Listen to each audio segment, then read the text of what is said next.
Okay, a little more playing today. I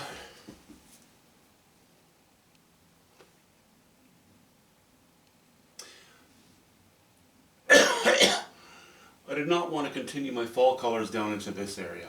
This is an area that does not have so much deciduous color that's, changing. So, okay, let's never mind explaining that. Let's say, okay, what we want is to maintain the interest in this area. So I've decided to use some of the greens, not identical, but very similar to what I have on the tree boughs here. Everything I have in the foreground so far is ultramarine blue, yellow ochre, burnt sienna, and titanium white. Is my hair okay? That's the most important thing on the video. And I'm such a groomer. No, not that kind of groomer.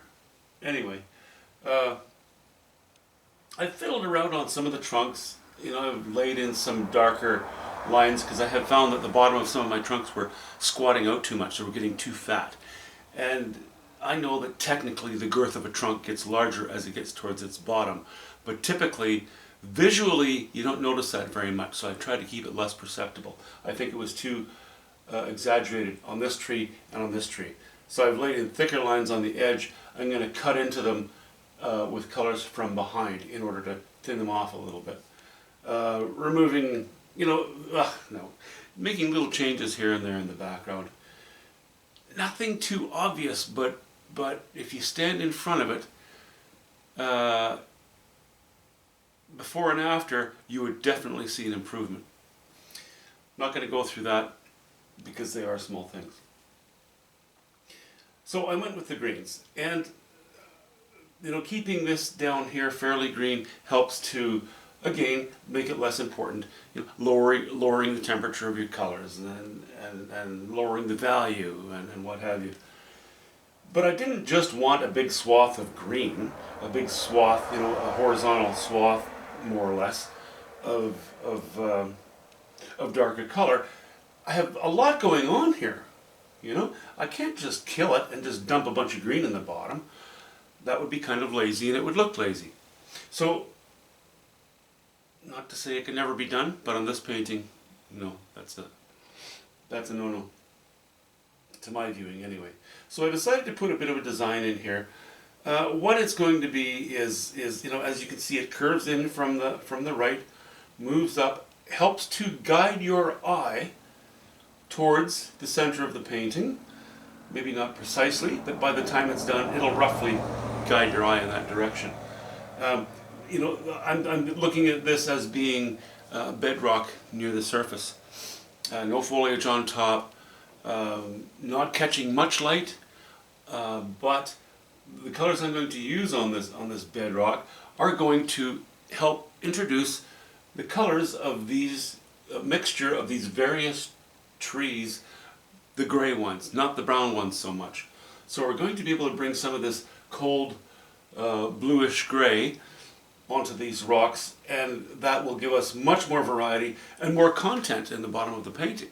So that helps to sort of round out areas of interest without competing with this. So that it helps to bring your eye in, and you look up into this, and this takes you off here. Conversely, if you start up here, you look down here, and it allows your eye off. It allows your eye off the painting here.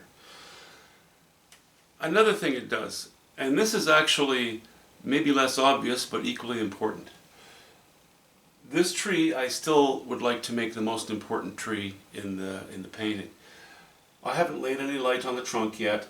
There won't be a whole lot. But what this does is it already frames, right? It cradles this bottom. It actually draws attention to the bottom of this tree, to this sort of interesting trunk as it goes down into a root structure. And this will help, this curve will help the viewer, even though they may not notice it. It'll help the viewer go, oh yeah, look at that, that makes this tree more important. And because this tree is much closer to us than all the others, it serves well. So this line actually serves very well.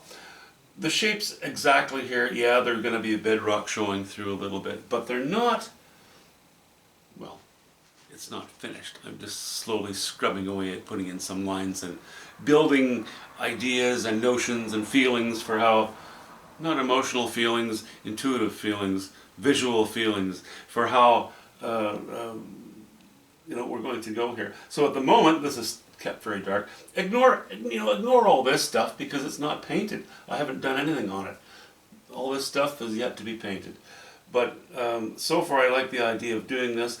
Right now it sort of comes up here, cuts back and up and nicely like that. I don't want this to jut right up to the very edge. We've already got this little stump jumping up from the ground.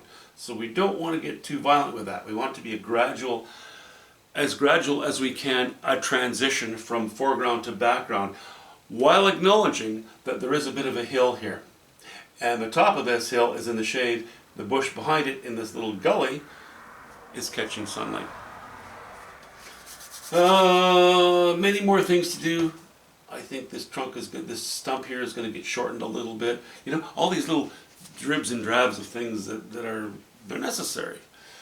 But I take it one bit at a time. I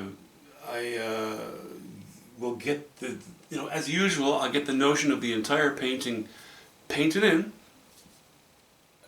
generally as close to finished as I want it to be.